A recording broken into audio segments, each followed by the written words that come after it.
Donc, toujours dans la continuation des messages. Tout à l'heure, le frère Zen, il a évoqué les moments de retraite, les moments qu'on a dans l'intimité avec le Verbe, qui nous permettent de nous ressourcer par rapport au quotidien, par rapport à tout ce qu'il y a, à tout ce qui nous tiraille au quotidien, le travail, les impératifs domestiques, etc. Donc on a des moments où on peut aller se ressourcer. Mais nous, là, ce qui va nous intéresser, c'est justement l'autre part, celle du quotidien. Celle du quotidien, il faut aussi que le Verbe s'inscrive dans nos quotidiens, bien entendu, dans chacune de nos activités, dans chacune de nos relations. Et pour ce faire, donc, on va aller dans Mutatadi, orientation à l'ouverture de la sagesse. C'est donc au chapitre 7, au verset 18. Et le titre, c'est « Les amis, virgule, la famille ». Les amis, la famille. Donc, ici, on va parler bien sûr des deux. La famille, bon, ici on est réunis en tant que famille spirituelle. Mais là, on va parler de la famille spécifiquement, nos cellules familiales, notre vie domestique. Voilà. Et par rapport aux amis, on va aller directement au verset 18. « N'échange pas un ami pour de l'argent, ni un vrai frère pour l'or pur. » Bon, donc il s'agit ici de définir déjà un ami. Un ami. Et Mouledi nous avait donné déjà une révélation. On va commencer par la révélation que nous avait donnée Mouledi. Ami, ça se dit dikom, en douala, dikom. Ça veut dire ami. Il y a un sens caché qui veut dire aussi reflet. Reflet. Donc un ami, c'est quelqu'un dans lequel notre conscience se projette. C'est quelqu'un dans lequel on arrive à s'identifier. Donc, et c'est pour ça aussi que notre discernement va dépendre de qui on élit en tant qu'ami, parce qu'on choisit ses amis, n'est-ce pas? Donc, on va le faire par rapport à notre perception, par rapport à ce que l'on voit de lui, de son être intérieur, et on va choisir cet ami par rapport à des critères, et des critères qui doivent être bien sûr selon l'enseignement, selon la sagesse. Et donc cet ami, ce reflet, il nous parle, il nous dit qui nous sommes également. Et là, on nous dit, n'échange pas un ami pour de l'argent. On a beaucoup évoqué l'argent, notre rapport à l'argent. N'échange pas un ami pour de l'argent, ni un vrai frère pour l'or pur. Donc on va prendre un exemple. Beaucoup d'entre nous, on cherche à entreprendre, on cherche à s'extirper du salariat, à avoir une meilleure condition, à pouvoir être autonome, afin de ne plus être dirigé par des gens qui ne sont pas initiés, qui n'ont rien à voir avec le Verbe. Mais déjà, un ami pour nous, c'est forcément quelqu'un qui est dans le Verbe. Parce que pour pouvoir s'identifier dans cet ami, il faut qu'il y ait cette relation, cet amour du Verbe. Sinon, comment on va s'identifier? Et si jamais on s'identifie à un ami, si on dit d'une personne qu'elle est un ami qui n'est pas dans le Verbe, il y a un problème. Parce que ça veut dire qu'on s'identifie à quelqu'un qui n'a rien à voir avec ce qui est le plus important pour nous, qui n'a pas les mêmes valeurs, qui n'a pas la même vision, la même grille de lecture, le même discernement de ce qu'est le réel, du but de l'existence, etc. Comment on va partager ce qui est le plus important? Il faut cette complicité. Il faut une convergence d'opinions, de vues. Et donc, quand on a cela, quand on a un ami, beaucoup d'entre nous vont s'associer, vont essayer d'avoir des affaires ensemble, de monter un business, une entreprise, pour pouvoir donc s'affranchir de certaines conditions désagréables, d'avoir quelqu'un, un supérieur hiérarchique à qui il faut rendre des comptes et qui voilà, lui, il vit selon sa vision des choses, son propre intérêt, en général. C'est tout ce qui les intéresse. Il y a bien sûr des exceptions, mais elles sont peu nombreuses.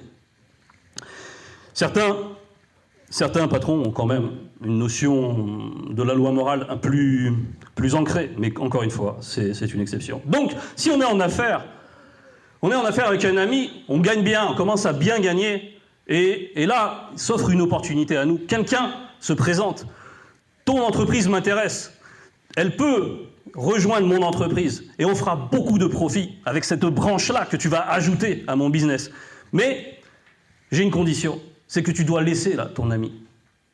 Lui, il ne nous intéresse pas. Lui, sa manière de faire, ça ne nous intéresse pas. Et il va te flatter, et il va vouloir te diviser par rapport à l'ami, et là, tu vas être face à un dilemme. Et là, tu vas devoir choisir entre l'argent ou l'amitié. Et on te dit, ni un vrai frère pour l'or pur, ni un vrai frère pour l'or pur. Donc, il ne doit pas y avoir match. Dans la balance, ça doit être évident, le choix à faire. On va prendre dans Kalata Doubissé, au verset 210. Kalata Doubissé. Je présente l'ouvrage pour ceux qui nous suivent sur Internet.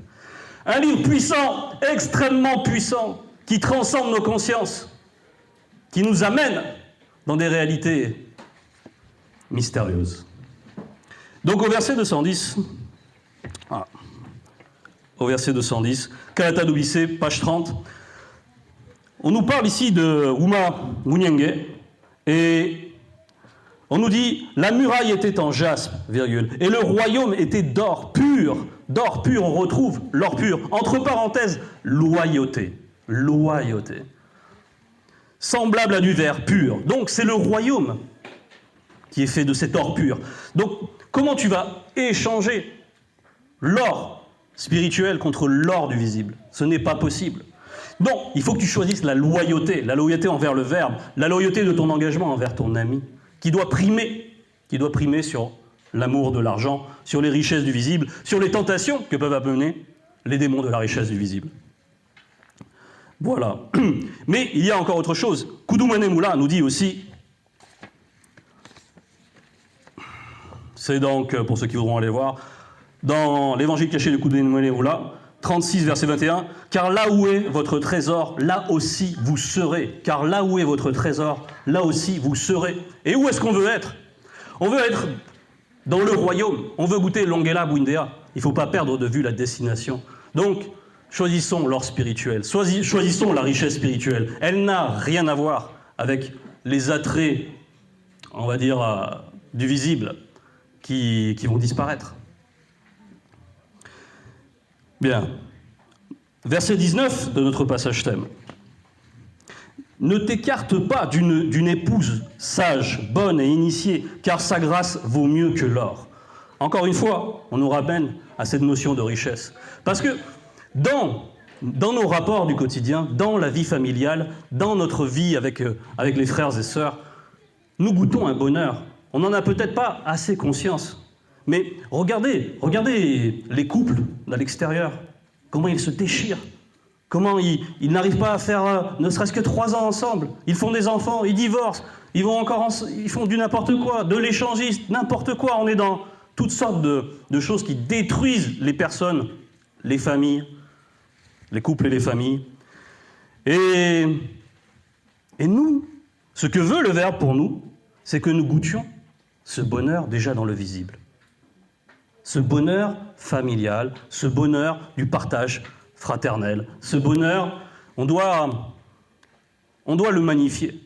On doit le magnifier en lui accordant toute la considération, en le vivant pleinement. Et pour ça, il faut bien sûr se laisser guider dans l'orientation à l'ouverture de la sagesse.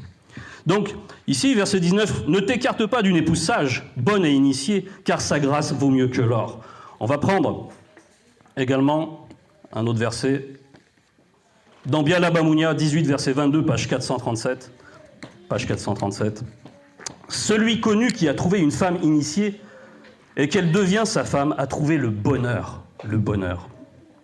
Car c'est une grâce qu'il obtient du verbe de loba. » Donc, quand tu commences à t'écarter de ta femme, ou quand toi, la femme, tu commences à t'écarter de ton mari, tu commences à ne plus la considérer, tu commences à rentrer dans un processus. Il y a une anomalie qui est en train de se produire dans ta vie du quotidien, dans ta vie conjugale, dans ta vie familiale. Et il y a un livre très puissant qui est Démonologie, qui aborde ces sujets-là avec une extrême précision, tout le processus, toutes les étapes d'une détérioration qui est due à une attaque du monde occulte par rapport à nos vies conjugales. Les démons quotidiens dans le couple. On va aller dans Démonologie, verset 19, page 64. Et on va pouvoir qu'effleurer les choses, et on va lire juste quelque chose d'assez synthétique.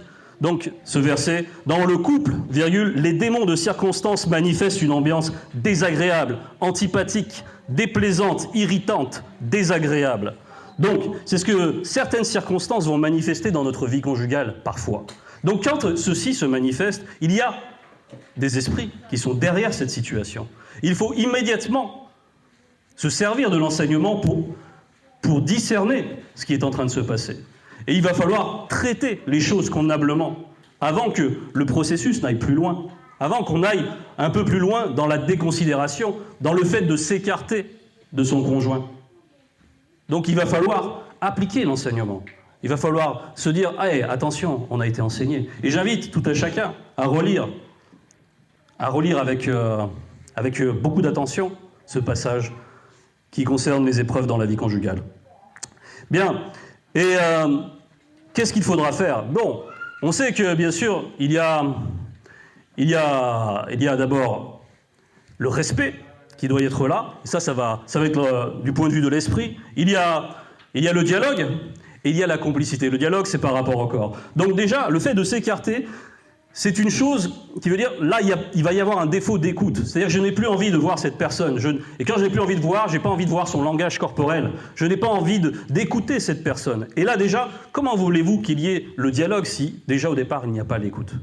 Donc il faut revenir à l'écoute. Et il faut avoir cette conscience de dire, attends, prenons conscience que là, on est en train de prendre un mauvais chemin, toi et moi. Changeons de pièce. C'est un conseil aussi qu'il nous a donné. Changeons de lieu. Viens avec moi. Invoquons le Verbe. Prions ensemble. Et maintenant, voyons ce qui ne va pas. Expliquons-nous franchement, sans nous faire de reproches. Dis ce qui te fait souffrir. Je dirai ce qui me fait souffrir. Et on va trouver une réponse par rapport au Verbe. On va trouver une solution. Parce que la solution existe. Parce que le Verbe amène l'issue favorable. Parce que le Verbe veut notre bien dans tous ces aspects de nos existences. Bien. Donc, il est important d'avoir cette démarche. Et en général, quel que soit le problème relationnel, il est bon ça aussi c'est un conseil que nous a donné Mouledi, il est bon de prendre un point de vue extérieur.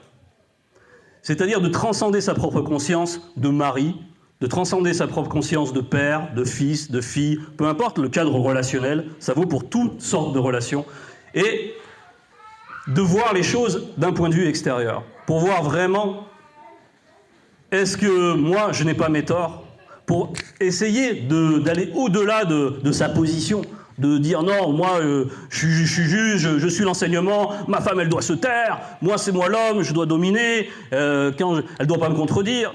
Donc, il n'y a pas l'écoute dans cette... Il n'y a pas la complicité, il n'y a rien du tout. Il y a déjà...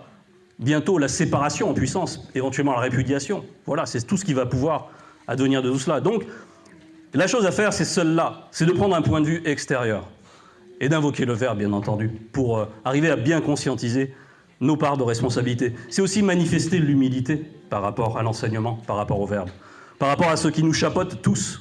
Car celui qui dit qu'il a l'autorité, lui-même, il rend compte à une autorité supérieure qui est le Verbe. Et aussi, bien sûr, il faut savoir écouter sa femme, et sinon, à quoi bon partager une vie conjugale? Voilà, elle a des avis, elle donne son opinion, pourvu qu'elle le fasse avec douceur, avec amour, avec l'envie qu'on soit mieux. Mais bien sûr, il faut écouter sa femme. Sinon, autant rester célibataire, c'est mieux. Bon. Donc, il faut appliquer tout ça. Ensuite, on passe dans un autre domaine. C'est un autre conseil. Au verset 20, « Ne maltraite pas l'homme de main qui travaille fidèlement, ni le salarié qui a le cœur à l'ouvrage. » On pourrait se dire, ouais, là on nous parle du travail, mais au départ on devait parler de la famille, donc là ça part un peu... Non, c'est très lié. Parce qu'en fait, ce qui se passe au travail, ça a un impact également sur nos vies au quotidien. Donc il est dit là, « Ne maltraite pas l'homme de main qui travaille fidèlement, ni le salarié qui a le cœur à l'ouvrage. » Parce que qu'est-ce qui va se passer si jamais donc, tu maltraites une telle personne?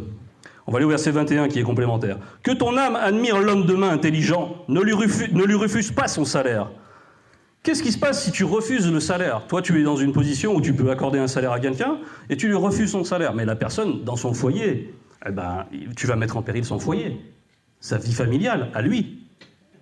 Donc tu es coupable devant Beko Kiseti. Tu ne seras pas couvert. Tu es responsable. Et ça va se répercuter. Parce qu'il y a une justice. Parce que tu es sous la tutelle du Verbe. Et que tu dois rendre compte. Donc, ne maltraite pas l'homme de main qui travaille fidèlement, ni le salarié qui a le cœur à l'ouvrage. Qu'est-ce que cela signifie encore? On nous dit tout ça, c'est parce que l'économie et le foyer, c'est quand même très lié. Il y a beaucoup de foyers qui dérapent, qui vont de travers à cause des problèmes d'argent. Et donc, si on commence à maltraiter nos bons employés, ils vont partir. À terme, ils vont partir.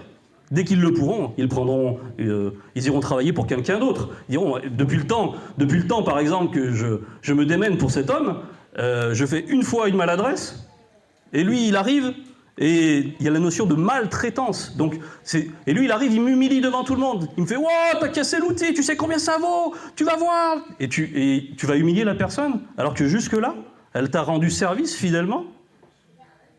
Et une fois, oui, il a commis une maladresse, peut-être qu'il a des problèmes personnels. Non, ce que tu vas faire, tu vas manifester l'amour. Tu vas aller le prendre en aparté. Tu vas lui dire, bon, là, tu sais, t'as commis une faute qui me coûte de l'argent. Mais je prends en compte tout ce que tu as fait avant. Parce que j'essaie de suivre la voie de la justice. Et pour moi, jusque-là, je n'ai jamais eu à me plaindre de tes services. Donc tu vas le prendre en aparté. Déjà, tu vas manifester l'amour. Tu commences à couvrir cette personne, mais tout en lui faisant la morale. Et les autres, les salariés qui seront là, ils ne sauront pas ce que tu vas dire dans ce conciliabule. Donc, tu ne vas pas donner non plus un mauvais exemple pour les autres salariés qui vont se dire ah, « c'est qui ce patron, on peut faire ce qu'on veut ». Non, non, non, c'est pas ça. Mais il faut discerner. Et il faut savoir bien s'entourer. Bien s'entourer. Ça veut dire quoi, bien s'entourer? Ça veut dire garder justement les personnes qui sont dévouées, qui font preuve de la loyauté et de la fidélité dans les ouvrages, par exemple au travail, et au contraire, se défaire le plus vite possible de ceux qui font les choses par négligence, par paresse, qui manifestent la mauvaise humeur, qui n'ont que faire de la réputation de ton entreprise, qui vont mal parler aux clients, etc. Dès que tu peux, celui-là, quand tu vois ces choses-là, à la porte, dès que tu peux, de la moindre occasion. Et tu vas le traiter durement, au contraire. Tu vas le traiter comme un enfant qui n'obéit pas. Et ainsi, tu feras fuir les mauvais éléments et tu garderas les bons. Et ton entreprise sera pérenne. Et ton entreprise va réaliser de meilleurs bénéfices. Il y aura une bonne atmosphère, les gens seront contents de venir travailler. Il y aura la bénédiction du Verbe. Donc que ton âme admire l'homme de main intelligent, ne lui refuse pas son salaire. Bon, là, des fois dans le cadre du travail, on peut rencontrer quelqu'un qui a une sensibilité par rapport au Verbe. Au fur et à mesure, on fait connaissance. On voit qu'il est sensible à la loi morale, qu'il est en recherche, que quand j'évoque le Verbe, il est à l'écoute, il pose des questions, etc. Et en plus, dans ses œuvres, il fait en sorte de travailler avec conscience, de manière consciencieuse, etc. Bon, et ça fait longtemps qu'il te sert, tu peux lui donner un chantier, tu peux lui confier des tâches, tu sais que ce sera fait, tu lui donnes une mission, tu reviens, tu relèves juste les compteurs, et c'est bon, t'es tranquille. Un élément comme ça, et en plus qui s'intéresse au Verbe, bah bien sûr, il va falloir lui montrer aussi ta faveur. Non, là, on nous dit, ne lui refuse pas son salaire, c'est évident. Mais encore plus, reconnais son mérite. De temps en temps, quand tu es en position de le faire, quand tu as bien gagné, bah, donne-lui une petite prime. Quelque chose qui le motive. Tu dis, vas-y, continue comme ça. Le jour où il veut quitter ton entreprise, prendre lui aussi son envol, comme on dit, et qui veut en tout cas s'affranchir des contraintes du salariat, eh bien, favorise-le dans la mesure où il ne te fait pas concurrence. Veille au bien de cette personne, il t'a bien servi. Il ne t'appartient pas non plus. Verset 22. As-tu des troupeaux? Dans-les. Tires-tu profit? Conserve-les. Bon, on est toujours dans le domaine de l'économique. As-tu des troupeaux? Surveille-les. Bon, si tu es dans... Il y a plein de manières. Il y a par exemple faire de l'élevage intensif. C'est ce qui se fait dans le monde. Ils n'en ont rien à faire de la vie animale. Ils sont élevés dans des conditions horribles. Même Auschwitz, à côté, ça a l'air gentil pour certains animaux. Bon, ça, c'est impossible d'élever les animaux comme ça. Il y a une entité qui garde les animaux. Il faut bien le savoir. Donc il faut avoir une certaine considération pour les animaux. Ce sont des êtres vivants, bien entendu. Et si tu les élèves pour leur viande, il faut que tu les élèves dans de bonnes conditions, qu'ils aient pu se réjouir durant leur existence aussi, qu'ils aient pu avoir un pâturage, qu'ils aient pu voir le soleil, qu'ils aient pu avoir leur dose de bien-être dans le visible. Et cela dépend de toi. Mais si tu fais tout cela, tu auras une viande de qualité. Et c'est par cette qualité que, si ça se trouve, tu feras beaucoup plus de marge que celui qui va faire du sale travail et qui vont faire que ces bêtes, elles auront une mauvaise qualité de viande. Donc, surveiller, ça veut dire prendre en compte, connaître ces bêtes. Si tu as un trop grand troupeau pour arriver à toutes les connaître, alors connais bien tes hommes de main, encore une fois, afin qu'ils traitent bien les animaux, qu'ils aient des bonnes conditions, qu'ils aient une part de bien-être, eux aussi. Et tout cela, si tu fais tout cela, bien sûr, tu manifestes quoi? Tu manifestes l'amour, tu manifestes la justice. Et tout ça, le Verbe le voit. Et ça, bien sûr, ça va être favorable à tes activités. Parce que voilà, il y a plusieurs manières d'entreprendre. Donc, on va continuer. On va laisser un peu le... Alors on nous dit ici, tires-tu profit, conserve-les. Ça c'est très important, ouais. Tires-tu profit, conserve-les. Bon voilà, tu gagnes beaucoup d'argent, relativement en tout cas. Voilà, là on te dit conserve-les. Ça veut dire quoi? Ça veut pas dire se constituer un pécule et ne jamais le toucher. Non, au contraire. C'est économise pour pouvoir ensuite bien administrer tout cela. Pour pouvoir te faire plaisir à certains moments, faire plaisir à ta femme, lui faire égayer son quotidien, faire plaisir à tes enfants lorsqu'ils se comportent bien, reconnaître leur mérite à eux aussi. Et ça va dépendre de comment tu vas aborder la question de l'argent. Si toi, quand tu touches une grosse somme, ton but tout de suite, c'est aller acheter les derniers trucs à la mode, les iPads, les gadgets en tout genre, bon, une fois que tu auras tout ça, et que tu auras tout dépensé, et tu vas avoir une panne de voiture, c'est trop cher, je ne peux pas la réparer. Ouais, et tous tes gadgets, tu vas devoir les revendre. Donc voilà, il faut hiérarchiser. Tu peux te faire plaisir, mais ça ne doit pas nuire à l'essentiel, à la marche de ton foyer. C'est ta responsabilité en tant que père, en tant que mère, de veiller à tout cela. Donc tu conserves-les. C'est donc, oui, ce que dit Moulay dit souvent. Et il nous a montré, avec des belles images, qu'il faut savoir se faire plaisir. Il ne faut pas s'en faire. Voilà ce qu'il nous disait. Il ne faut pas s'en faire. C'est vrai, mais il faut aussi marier cela avec la prévoyance, la prudence. Ça aussi, c'est la sagesse. Il faut les deux aspects. Il faut les deux facettes. Sinon, on plonge dans un travers. L'avarice, par exemple. Et l'avaricieux, il n'est même pas capable de mettre du pain sur sa table. Tellement c'est... Et ça, c'est terrible, l'avarice. Ça empêche de manifester l'amour. C'est un piège du monde occulte. Et puis, il y a aussi ceux qui sont dispendieux, ceux qui sont trop... Voilà, ceux qui dépensent n'importe comment, qui ne font pas attention. Donc, il faut manifester la mesure, la sagesse et la vertu dans la gestion de l'argent. C'est très important, parce que sinon, on met en péril nos foyers. Et c'est le thème d'aujourd'hui, c'est la famille. Faire en sorte qu'on goûte ce bonheur familial, qu'on soit bien. Et c'est ce que veut le Verbe à notre égard. Verset 23, « As-tu des enfants ? Initiez-les dès leur jeunesse dans la vérité. » Initiez-les dès leur jeunesse dans la vérité. Qu'est-ce que ça veut dire? Initier, c'est bien sûr transmettre la connaissance, ce qu'on a reçu. Notre héritage, c'est bien sûr sensibiliser notre enfant au fait qu'il y a un monde invisible, qu'il y a le Créateur, qu'il y a l'Oba. Et bien sûr, tout cela doit se faire, mais ça doit se faire en complément d'autre chose, c'est que, en fait, l'enseignement doit déjà parler par nos actes. Sinon, la transmission va être parasitée. Il faut penser à... Bon, dans ça, c'est ceux de l'extérieur, mais à celui qui est accro à la cigarette, et tout en fumant sa cigarette, il dit « Ouais, mon fils, fume pas comme moi, hein, tu sais, c'est dur. Hein. » Et qu'est-ce qu'il comprend, l'enfant? Il me dit « Mais... » Il voit ça, il fait « Mais... je vais écouter quelqu'un d'autre, parce que là, c'est n'importe quoi. » Donc, il faut l'exemplarité. Sinon, le travail de passation, sinon la transmission ne se fera pas, il y aura blocage. L'enfant n'acceptera pas, puisqu'il ne voit pas l'enseignement en nous. On aura beau s'épuiser à lui faire lire des rouleaux, ça ne servira pas à grand-chose, à moins que le Verbe fasse grâce, bien sûr. Mais, en tout cas, en tant que rôle parental, ça va être difficile. Donc, on nous dit de le faire dès la jeunesse. Et on a vu comment la correction joue un rôle très important. Et pour ce faire, j'ai un autre verset à apporter. Donc, il y a bien sûr les soins du corps, les soins de l'esprit. Mais par rapport à la correction, on va lire Bialabamounia 13, verset 24. Je n'ai pas la page. Celui qui ne corrige pas son enfant pour lui donner une correction selon le Verbe ne l'aime pas. C'est aussi radical que cela. C'est-à-dire que corriger son enfant, c'est lui exprimer son amour. C'est vouloir qu'il reste sur le bon chemin. La correction, elle fait en sorte de, hop, on se remet sur le bon chemin. Tu n'iras plus ici, mon fils. Tu n'iras plus ici, ma fille. Parce que ça, je connais l'issue de ces choses. Toi, tu ne vois pas. Tu n'as pas le discernement. J'essaie de t'apprendre à discerner le bien du mal, mais tu ne l'as pas encore. Et moi, j'ai été enseigné, et moi, je sais que cette voie-là, elle va t'amener à la souffrance et à ta perdition peut-être. Tandis que moi, ce que je cherche, c'est ton salut, c'est ton épanouissement.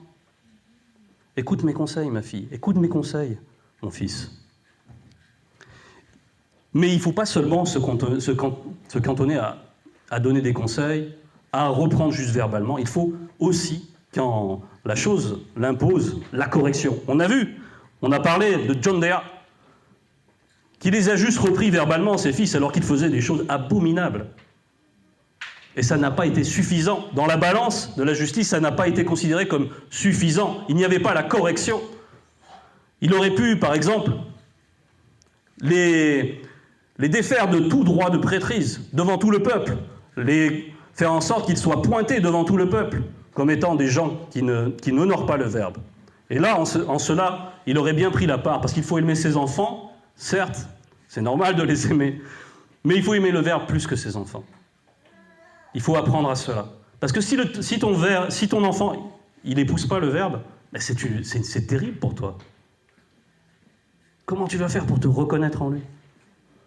Quand tu vas le voir, tu vas être dans le dépit, tu auras honte, tu ne pourras pas te réjouir en lui. Et tout le long de ton existence, tu vas traîner tout ça comme un fardeau. Donc il ne faut pas perdre de vue que le plus important, c'est l'amour du Verbe. Si tu ne transmets pas ça, ta paternité ne sert à rien, c'est juste égoïste. Tu n'aimes pas vraiment ton enfant, comme il nous est dit là. Et la suite du verset dans Bialaba Mounia nous dit celui qui le corrige montre son amour pour lui. Celui qui le corrige montre son amour pour lui. C'est bien plus facile de laisser son enfant devant la télé, hein, comme le font la plupart des gens. Ils laissent les enfants devant la télé, des clips du n'importe quoi, et les gens, ils sont initiés par la télé. Et on sait que le monde occulte passe par les médias pour inculquer, pour contaminer toutes les consciences. Et dès la petite enfance, ils mettent les enfants devant la télé, ils les laissent regarder n'importe quoi. Et ça, c'est pas aimer son enfant. Ça, c'est le délaisser. À quoi ça sert de faire des enfants ? Donc nous, bien sûr, on doit bien se garder de cela. On sait comment le monde occulte passe par divers canaux pour tenter de polluer nos enfants. Verset 24 de notre passage thème. « As-tu des filles, point d'interrogation. Veille sur leur corps, et sur leur esprit et âme. » On va prendre aussi le verset 25. « Marie ta fille à un initié que lorsqu'elle a l'âge établi, et tu en auras terminé avec une grosse affaire. Mais ne la donne point en mariage à un non-initié, un blanc ou un sang mêlé. » Bon, il y a beaucoup de choses. Là, on a parlé des enfants, maintenant on dit « As-tu des filles ? Veille sur leur corps, et sur leur esprit et sur leur âme. » C'est-à-dire que, bien sûr, tu dois faire en sorte qu'elles soient consacrées. Si un jour tu veux qu'elle épouse un initié, si un jour parmi nous il y en aura, et je l'espère bien, il faut qu'elle soit consacrée, il faut qu'elle demeure vierge du point de vue du corps. Mais il ne faut pas qu'elle ait honte de cette virginité. Il ne faut pas qu'elle reçoive les conseils de ses copines de lycée, de ses copines de collège, qui lui disent « Quoi, t'es encore vierge? T'es has-been ?» Tout ça, c'est... Voilà. Ça, c'est l'enseignement du monde occulte. Et il va être confronté à tout cela. À ces moqueries, à ces railleries, à cette exclusion. Donc il faut la préparer psychologiquement. À être forte mentalement. Pour n'avoir que faire de ces considérations. Pour être bien au-delà. Pour déjà avoir une conscience transcendée. Si la transmission s'est bien passée au fur et à mesure des étapes. Elle aura déjà une conscience bien transcendée par l'enseignement. Et tout ça, elle dira, ces gens-là, mais je sais pourquoi ils se comportent comme ça. Je sais par quoi ils sont animés. Et je ne veux pas leur ressembler. Et je prends en compte l'initiation de mon père, qui m'a toujours montré la justice, la bonne voie, qui m'a toujours préservé. Et je n'ai pas eu à le regretter. Voilà ce qui est l'idéal. Et nous devons vivre cet idéal. Alors, on en était donc... Oui, marie ta fille à un initié que lorsqu'elle a l'âge établi. Bon, l'âge établi, on en a parlé à plusieurs reprises, mais l'âge établi, c'est surtout une question de maturité. Bon, une maturité physique, bien sûr, hein, il faut bien sûr avoir... voilà, pour une fille, pour une femme, il faut être formé, bien sûr, il faut tout cela. Mais il faut aussi la maturité pour, à son tour, pouvoir tenir un foyer. Voilà. Et c'est ça qui va être l'âge établi. Mais maintenant, nous, on a un référent pour tout cela, on a des référents, pour être sûr que tout soit conforme au verbe quant à cela. Mais ce n'est pas forcément l'âge qui est institué par les autorités, parce que ça varie, hein. D'un pays à l'autre, ce n'est pas le même âge. Hein. Donc c'est donc que la notion est plus profonde. Et tu en auras terminé avec une grosse affaire, oui, parce que c'est un devoir de faire en sorte que le mariage soit scellé selon le verbe. Et c'est une responsabilité parentale. C'est une responsabilité parentale. Tu auras terminé avec une grosse affaire. Bon, bien sûr, il y a aussi le problème de l'hybridation. Il faut que ce soit avec une personne qui soit de la même race. C'est important, parce que sinon on ajoute de la confusion. Donc les blancs doivent se marier avec des blancs, les noirs doivent rester avec des noirs, etc. On ne doit pas rajouter de la confusion, il y a suffisamment d'hybridation comme cela. Donc il y a tout ça à respecter. Et là il est dit, mais ne la donne point en mariage. Alors attention, c'est-à-dire le fait de donner sa fille ou son fils, ou dire à son fils, bah, moi cette personne je la refuse, etc. Non, ça ne marche pas comme ça. L'autorité paternelle se limite quand même à un certain niveau. C'est-à-dire qu'il ne faut pas que l'autorité paternelle vienne dénier complètement les aspirations amoureuses. Ça, c'est ce qu'on voit dans les religions.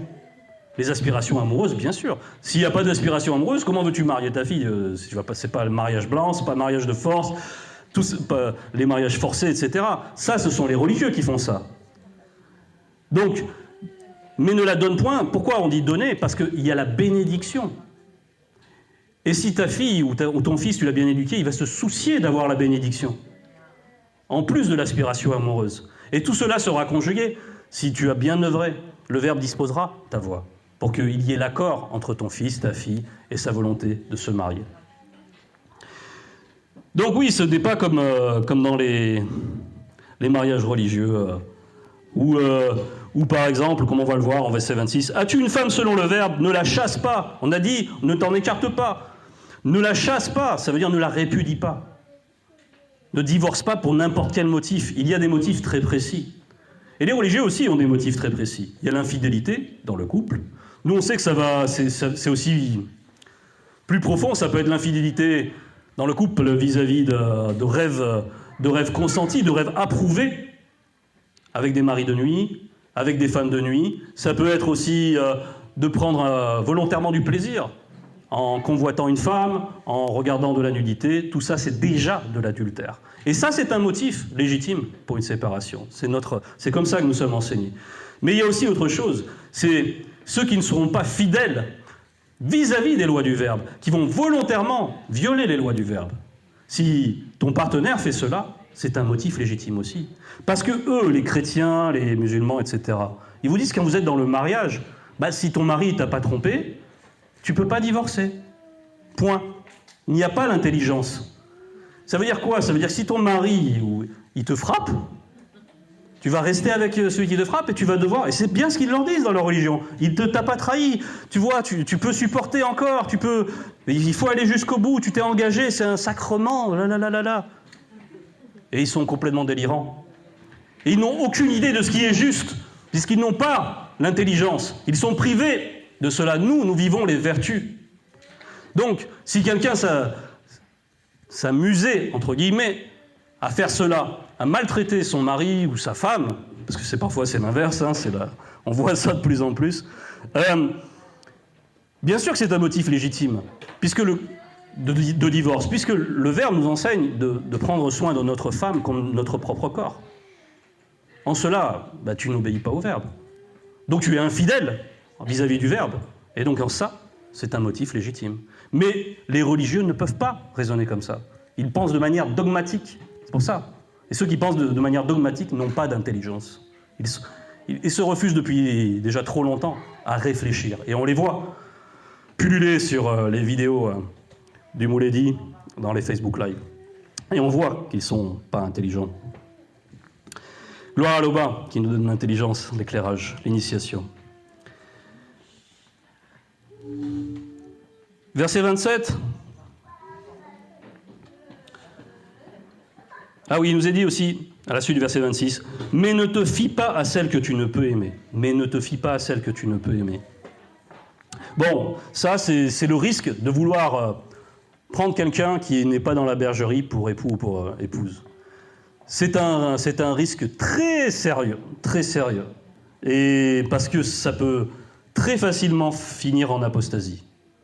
Parce qu'après, la personne, elle ne voit plus que son, voilà, l'objet de ses désirs.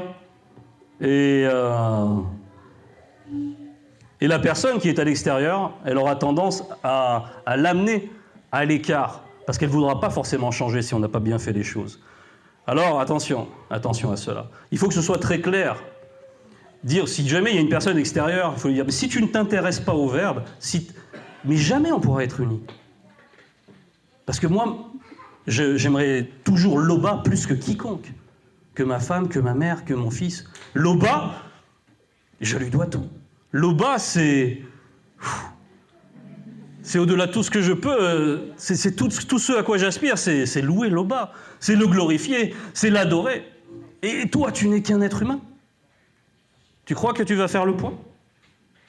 Dans mon cœur, c'est net et c'est clair. Et donc, si la personne, après, elle s'intéresse avec sincérité, il faudra bien vérifier. Mais là, je déconseille ce processus, hein, parce que souvent, on croit être fort, et faut pas oublier que Moutot, c'était...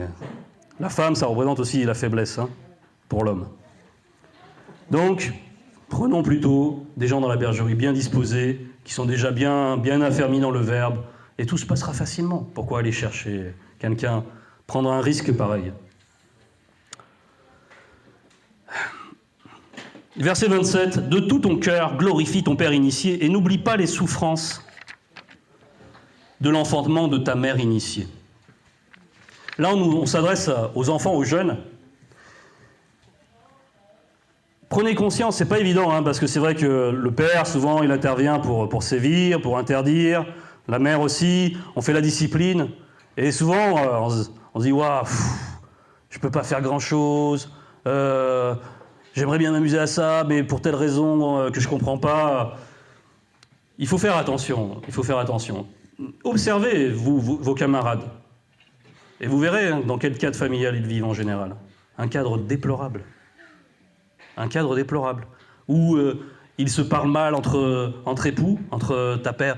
Tu imagines ton père et ta mère qui s'insultent et tout comme ça ? Mais il y en a plein, ils vivent ça au quotidien. La colère, les cris, tout le temps. La tyrannie. Et là, il y a plein de mauvais esprits. Il y en a d'autres qui battent leurs femmes, il y en a qui sont alcoolisés, ils se comportent n'importe comment. Et les enfants, il y a tellement de divorces. Ici, en tout cas, en France, c'est tellement commun. Il y a ceux qui restent en mariage, mais comme on l'a vu, sous le joug de la chrétienté, et qui restent dans quelque chose d'oppressif, où la femme, c'est la cuisine, c'est tout, comme on l'a vu, des prêches comme ça. Les enfants, il faut considérer que vous vivez dans un cadre harmonieux, via l'autorité parentale. Si vos parents appliquent bien les lois du verbe, vous avez les meilleurs modèles à travers vos parents. Apprenez à leur faire plaisir. Recherchez à faire la fierté de vos parents, pourvu qu'ils soient justes avec vous. Il faut quand même bien observer cela. Ils sont justes avec vous. Ils veulent votre bien. Ils vous ont tout donné depuis le début. La naissance et tous les soins et tout ça. Et c'est ce que dit ensuite le verset. « Souviens-toi que tu leur dois aussi la naissance. Comment leur rendras-tu ce qu'ils ont fait pour toi ? Comment tu vas faire ? Ben oui, c'est facile de s'asseoir, hop, il y a à manger, hop, je mets la télé, hop. Oui, mais tout ça, tu bénéficies de tout ça. Ils te l'apportent depuis le début. Et ils ont apporté aussi l'affection. Ils t'initient. Ils ne te lâchent pas. Tu peux compter sur eux. Ils sont fidèles. Ils sont loyaux. Et tout cela, on doit bien le considérer. Donc, c'est aussi le commandement principal, honore ton père et ta mère. Honore ton père et ta mère. Et en cela aussi, honorons Tété, qui est notre père à tous. C'était le message